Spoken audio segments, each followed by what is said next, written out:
Egunon, Límite, de Frank Zatzin.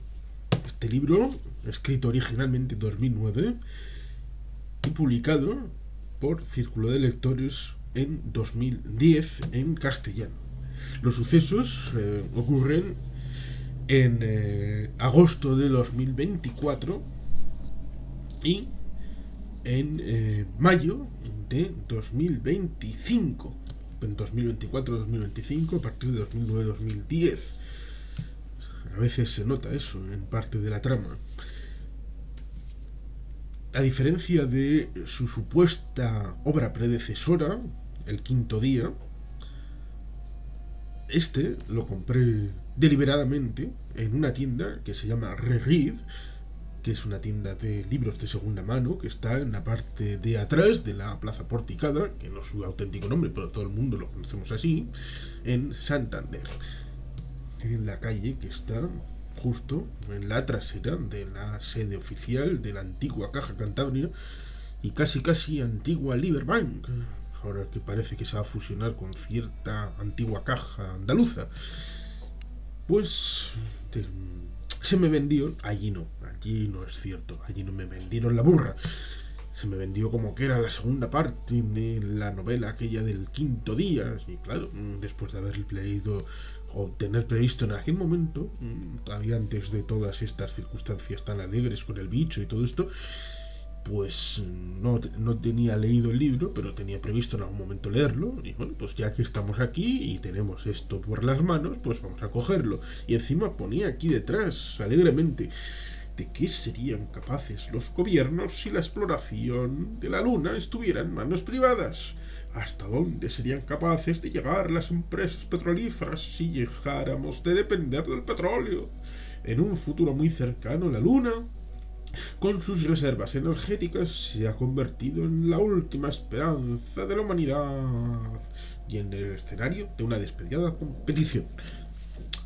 Sonaba la Luna, Helio 3,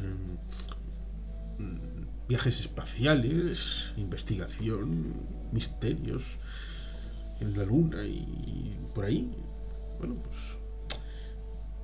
Límite, año 2025. El enigmático millonario Jordan Orley reúne a un grupo de celebridades e inversores para mostrarles su última creación, un ascensor que une la Tierra con la estación espacial cercana a la Luna y que permitirá explorar las reservas de helio 3 que alberga nuestro satélite.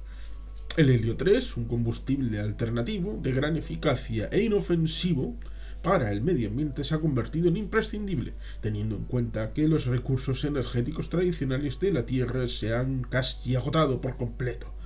Pero pronto surge un problema. ¿A quién pertenece la Luna? Con sus bases estadounidenses y chinas, el satélite se ha convertido en el nuevo campo de batalla entre las potencias y las multinacionales que llevan las riendas del mundo. Agentes secretos, celebridades de la televisión y el cine, excéntricos hombres de negocios. Todos participan en un juego de intrigas y poder, rodeados por el frío vacío del espacio. Pareciera que van a hablar del reparto de la Luna, de cosas como el Tratado Antártico, pero en su reverberancia lunar. Ya saben, el Tratado Antártico de los años 50, que dice que las reivindicaciones sobre el territorio de la Antártida entre las potencias de la Tierra se van a congelar sine die, pero con un fin en principio científico e investigativo, y bueno, pues en algún momento se volverán a descongelar y ya veremos lo que pasa. Pero también se supone que en los años 60 hubo un tratado para la propiedad unificada de la humanidad en Naciones Unidas de lo que está fuera de la Tierra, pero no fue así. Esta novela tampoco va de eso. Sobre todo porque tengamos en cuenta que he leído El enigmático millonario Jordan Orley. Y el personaje en la novela se llama Julian Orley. Es decir, si a los que hicieron esta traducción y esta portada pusieron Jordan en vez de Julian, bueno, esto, nombres ingleses, ¿qué más da? Pues se ve muy claro lo que les interesa de fondo de la novela. Supongo que tendría mucho éxito en su momento y por eso dijeron, bueno, mejor que el rival, pues yo. Pero digamos que es una novela que a mí por lo menos tiene 1400 páginas y yo la habría reducido por lo menos en 1000 páginas y la habría dejado en algo de 400 y habría sido mucho más denso porque tiene sus dificultades. Y aparte, pues como digo, se ve claro que es una novela de 2009-2010 en tanto en cuanto, por ejemplo, se habla de Repsol YPF, que todo el mundo sabe actualmente, a posteriori, no en 2009-2010, Repsol acabó yendo por su lado y YPF por su lado porque a Cristina Fernández de Kirchner se le puso la idea de nacionalizar la empresa petrolera que acababa de comprar hacía no demasiados años la empresa española Repsol. Pues aquí se habla de un personaje, líder de Repsol, en parte unido a lo que se habla de Guinea Ecuatorial.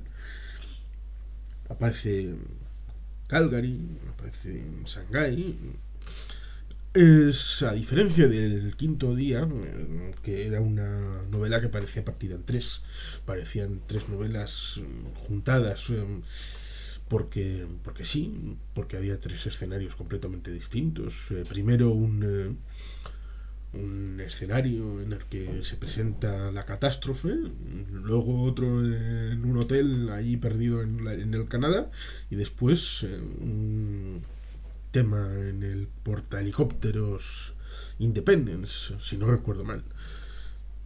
Aquí no, aquí hay una continuidad, aunque a veces parece que hay en paralelo dos novelas, una que tiene que ver con el tema de Orley, con el tema lunar, y otra, que bueno, está Owen Jericho en Shanghái, con la búsqueda de una chiquilla, Jojo, no Jojo Rabbit, Jojo, la hija de Chen Hongbin, y bueno, pues pareciera que no van a converger, aunque en cierta medida pues parece un poco cogido con pinzas, algo que debería haber sido mejor explicado teniendo en cuenta que son 1400 páginas y no son 120 o 140, con lo cual debería haber dado para más.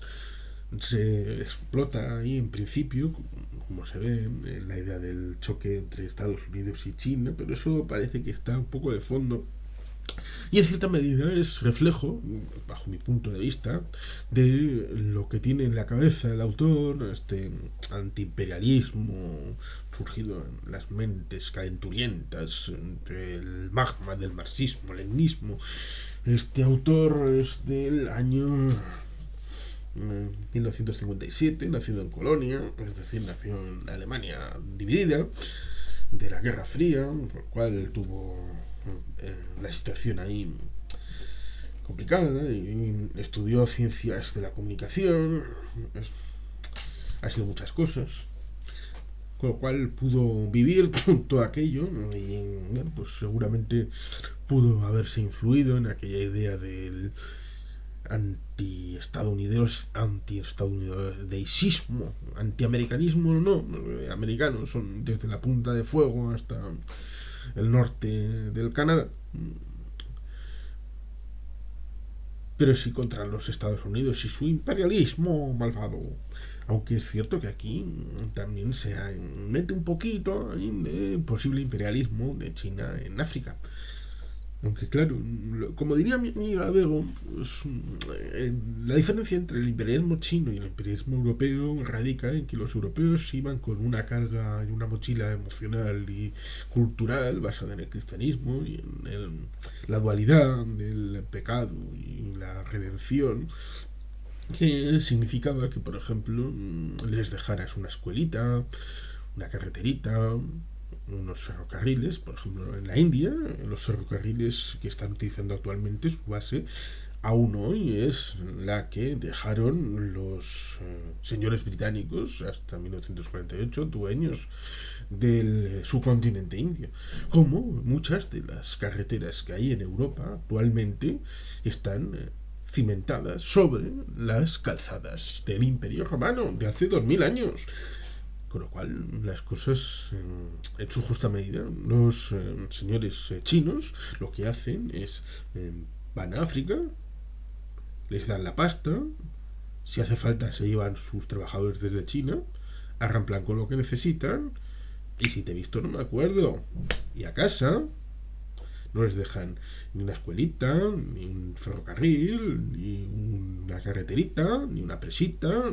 Bueno, la presa si tienen que si es el objeto de construcción, que les dicen, oye, tenemos que construir una presa, os pagamos dinero para que la construyáis. Bueno, pues entonces sí, pero como algo así de compensación, porque ellos no tienen ese background cristiano para tener esa doble moral y esa cosa del rejusto pecaminoso que necesita ser saciado con una especie que luego será el regusto que surgirá las ONGs.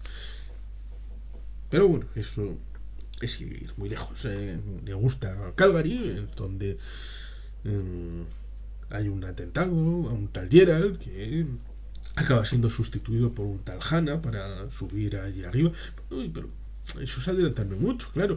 Es que antes tuve yo el debate conmigo mismo y se lo hice partícipe a unos amigos de el ascensor espacial, porque claro, en principio, tal como estaba planteado, por lo menos en la parte trasera, en la idea era que un ascensor iba desde la Tierra hasta la Luna, y claro, la posición relativa, que la distancia no siempre la misma, pues es una situación que a veces se ha fantaseado en la ciencia ficción, pero es absolutamente imposible en la práctica, pues por la propia circunstancia de la Tierra, la Luna, más bien es lo que está en la película esta de Brad Pitt, de... no me saldrá el nombre porque en cierta medida es plagio de 2001 una odisea en el espacio y a veces es un tanto aburrida. Una película de hace relativamente pocos años protagonizada por Brad Pitt. Con lo cual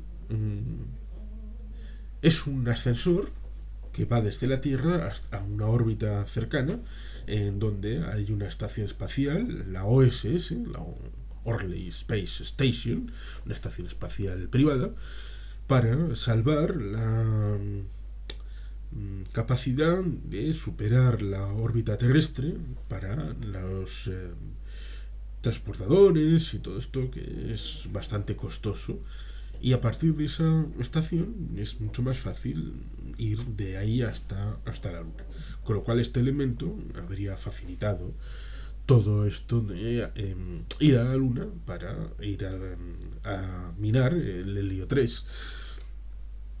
Pero por el otro lado de este asunto pues tenemos a Bon Jericho, pues yendo a un distrito geek. Bueno, antes le presentan como un investigador privado que investiga a posibles pederastas y hace un detectivismo, es un ciberdetective que investiga por ahí, con lo cual parece que fueran dos elementos completamente distintos. Y como digo, habla de Guinea Ecuatorial, que Guinea en el año 1968, el 12 de octubre, se independiza de España y pasó, bueno, cosas muy raras y muy curiosas. Claro, también mete el elemento China, porque me parece que quiere explicar un poco de China, la revolución cultural, los guardias rojos, 1968. Desde Europa pareciera que miren qué avanzados son los chinos, que hasta los intelectuales salen a revolucionarse. Bueno, estas cosas de la propaganda, porque China ya desde el comienzo tuvo decenas de miles de trabajadores en un departamento específico sobre la propaganda, tanto para adentro como hacia el exterior. El Helio 3 y lo de la Luna pareciera que iba a ser el elemento nuclear, y parece que no. Hay dos elementos: Iron Sky, una película que trata también, aunque vinculados a otros totalitarios que eran los nazis, que supuestamente habían desaparecido de la Tierra, pero se habían escondido a la Luna, y luego, posteriormente, cuando la presidenta, un remedio de Sarah Palin, quiere ir a la Luna por una serie de cosas, aparentemente, pero ahí está el Helio 3, con lo cual creí que esta novela pues iba a ir en esa beta, pero es una excusa. Incluso la novela de mi amigo César, La Comunidad de las Naciones, pone como horizonte la posible exploración de el Helio 3, tanto en la Luna como un salto también desde la Luna hacia Marte, pero ahí es muchísimo más honesto, porque plantea las cosas desde la contraportada de, bueno, la novela va fundamentalmente de lo que pasa en la Tierra, y esto es como un ingrediente en el horizonte que establece comunicación con los protagonistas y influye en su modo de actuar, pero no. Pues la tercera pata del triángulo es no solamente el mundo de Orley anglosajón, Londres, Washington, Estados Unidos, Reino Unido, las empresas públicas y privadas, y el mundo cínico, es decir, China, con todo el significante que tiene respecto al potencial confrontativo respecto al siglo XXI y el duelo de superpotencias. A veces pareciera que, como remedio de la Guerra Fría entre la Unión Soviética y Estados Unidos, pues el tercer elemento sería Guinea Ecuatorial, que curiosamente aquí se hace eco de un posible golpe que se intentó con el hijo de Margaret Thatcher, Mark Thatcher, y un movimiento así extraño que hubo en los días de abril, curiosamente en el periodo de interregno entre el fin del mandato de José María Aznar como presidente del gobierno, que fue avanzado en el mes de abril, y las elecciones del 14 de marzo, con todo lo que pasó allí en el 11 de marzo en Madrid. Pues en medio hubo movimiento de barcos que fueron desde la península a Canarias y se dieron una vuelta un poco por el Golfo de Guinea, y después volvieron más o menos por la misma época en la que desde Sudáfrica partieron los mercenarios de Mark Thatcher, y luego acabaron confesando de que querían quitarle al Teodoro Obiang Nguema, una cosa así rara que sirve al novelista para hablar de un supuesto golpe para favorecer los intereses chinos en África, lo cual es curioso porque yo, si hubiera utilizado a un país en África respecto a las circunstancias que pasan en la novela, probablemente hubiera elegido Nigeria, que es un país bastante más potente y con mayor capacidad tanto en lo hidrocarburo, en lo petrolífero, como en potencial de dinero, porque establece que Guinea Ecuatorial en la novela tiene un plan espacial. Aunque es cierto que, dejando de lado que yo hubiera puesto a Nigeria, porque es más creíble que pueda sostener un plan espacial, un programa espacial, Zambia en los años 60 tuvo un programa espacial. Sí, el camarada Edward Makuka en Coloso, que fue candidato a la alcaldía de la ciudad de Lusaka en Zambia y activista por la independencia, ganó notoriedad tras la independencia del país en 1964, cuando crea la Zambia National Academy of Science, Space Research and Philosophy. Ciencia, investigación espacial y filosofía. Cosas muy curiosas. Un programa especial que no pudo seguir adelante porque hubo falta de apoyo institucional, lo que llevó al gobierno de Zambia a distanciarse del proyecto de este muchacho. Lo cual es pintoresco porque pues se llegó a producir incluso un lanzamiento de un misil, bueno, un tanto precario, pero en vez de dejarles grandes potencias, es decir, Estados Unidos y la Unión Soviética, dejarles que, bueno, pues que hagan el ridículo, porque si ves imágenes, hay pocas imágenes, pero hay alguna del entrenamiento de esos astronautas, porque los estadounidenses tienen astronautas, los soviéticos tenían cosmonautas, los chinos tienen taikonautas y los de Zambia querían tener afronautas. Bueno, pues en vez de dejarles, los estadounidenses metieron a un espía, uno de los posibles astronautas era un espía de la CIA, y desde la Unión Soviética, en el momento del lanzamiento y estaba saliendo de órbita, pues lanzaron un misil para contrarrestarlo desde Vietnam del Norte.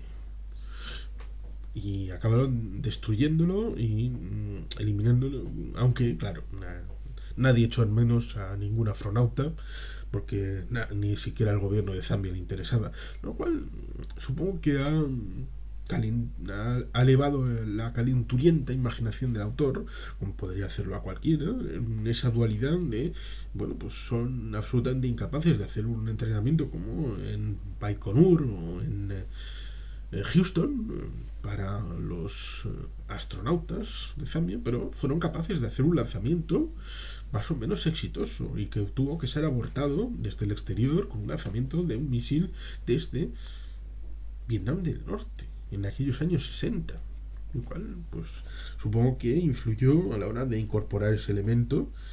Y claro, el problema está en la extensión, como muchas series que tienen muchos periodos valle y al final del capítulo, en los últimos 5 minutos, te meten la carga dura importante para que digas, uy, qué bien se ha puesto esto, para que sigas con el siguiente capítulo.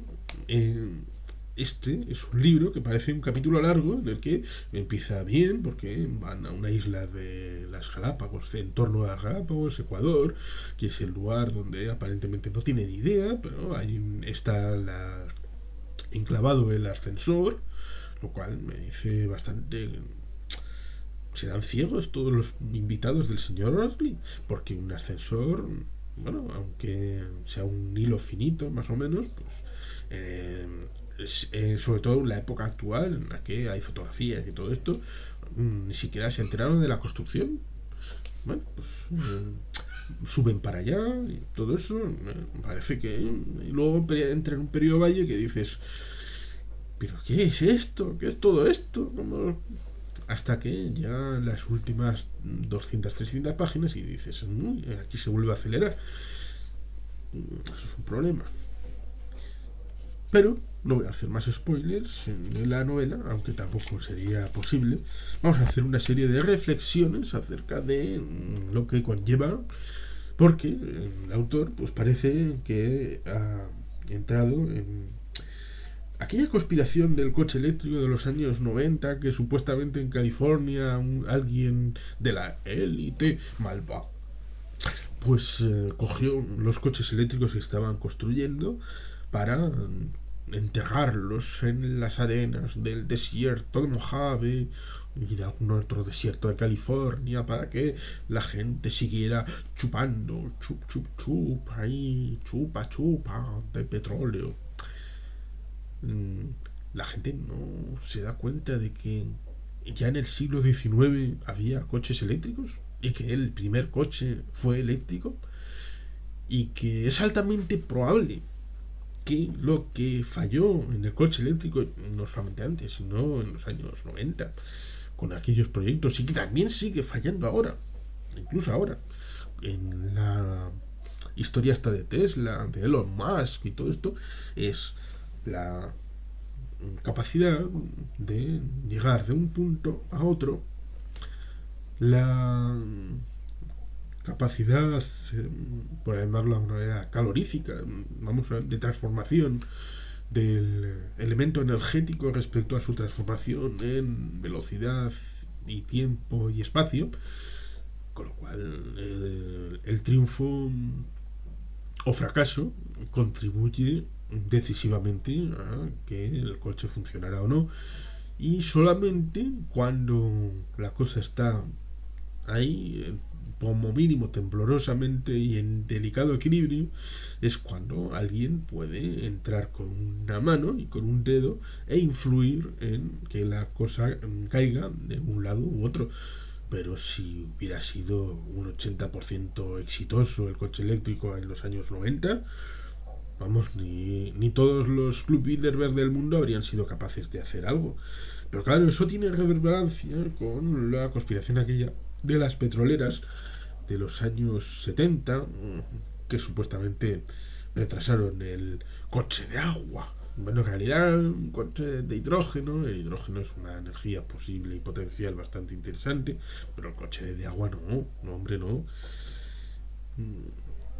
Es curioso porque mmm, parece ser el autor, aunque tarda muchísimo, muchísimo en poner en claro sus facetas geeks y frikis, eh, claro, el hombre de la pistola de oro pues tiene una cierta reverberancia en esto de la energía.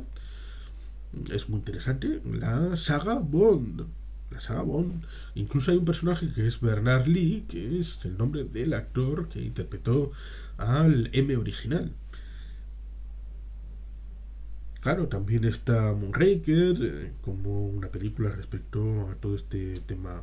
Y hay una escena final en Venecia que es muy interesante. Claro, la conspiración en cierta medida atenúa la responsabilidad local.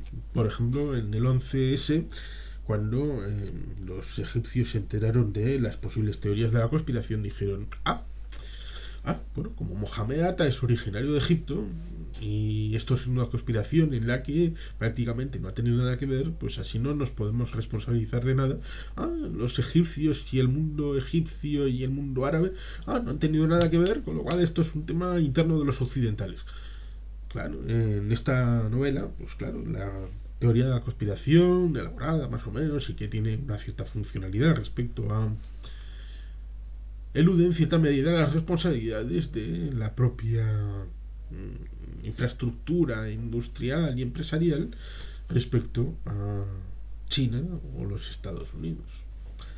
Lo cual, en cierta medida, da un trasfondo pintoresco y que debería ser reflexionado.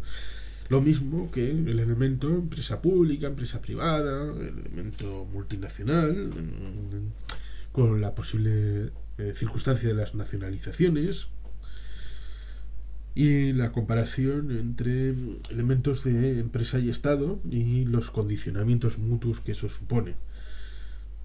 Y dije que aparece David Bowie en la novela, en el periodo este 2025. Murió mucho antes, ahora se puede decir que está muerto ya, con lo cual dentro de 4 años pues también seguirá muerto el pobre David, que, bueno, como todo el mundo sabrá, la historia aquella de la canción Space Oddity, que lamentablemente se tradujo como Odisea Espacial, supongo por influencia de 2001 y aquellos monos que tiraban el hueso y se convertían en una estación espacial. En realidad es Space Oddity, es rareza espacial, lo cual es también válido para el límite. Es una rareza espacial porque en realidad no se define en el espacio de ahí arriba, sino el espacio de aquí abajo. Y claro, al final tenemos una historia en la que se pone en valor el elemento tiempo y la relativización de ese tiempo en tanto en cuanto, claro, lo ponemos en función de algo. ¿Un año es mucho o poco? Claro, porque lo ponemos en función de la vida de un ser humano. Pero, ¿y para un gato? ¿Y para un perro? ¿Y para una tortuga? ¿Y para un canario? ¿Y para un troll? ¿Y para un dinosaurio? Para un dinosaurio ya es muchísimo. Porque, como se fallecieron y desaparecieron de la Tierra hace 65 millones de años, un añito más de vida. Pero que los dinosaurios siguen vivos. Sí, siguen vivos porque se llaman aves. Las aves son dinosaurios. Lo mismo que nosotros somos peces. Sí, vayan a un biólogo y consulten, por ejemplo, a mi biólogo de cabecera, Barin Guellon, que tiene un canal de Twitter en el que responde a todos los que le van a consultar. Claro, la reflexión final es: ¿cuánto se puede retrasar la llegada del nuevo tiempo? ¿Y ese nuevo tiempo es funcional o disfuncional? He leído la novela, ahí está, aquí están las reflexiones oportunas para el que la quiera recoger y todo aquel que aún así esté interesado, bueno, pues Límite de Frank Seinfeld y leamos lo que dice aquí, Límite. ¿Qué relación tenemos con el mundo que nos rodea?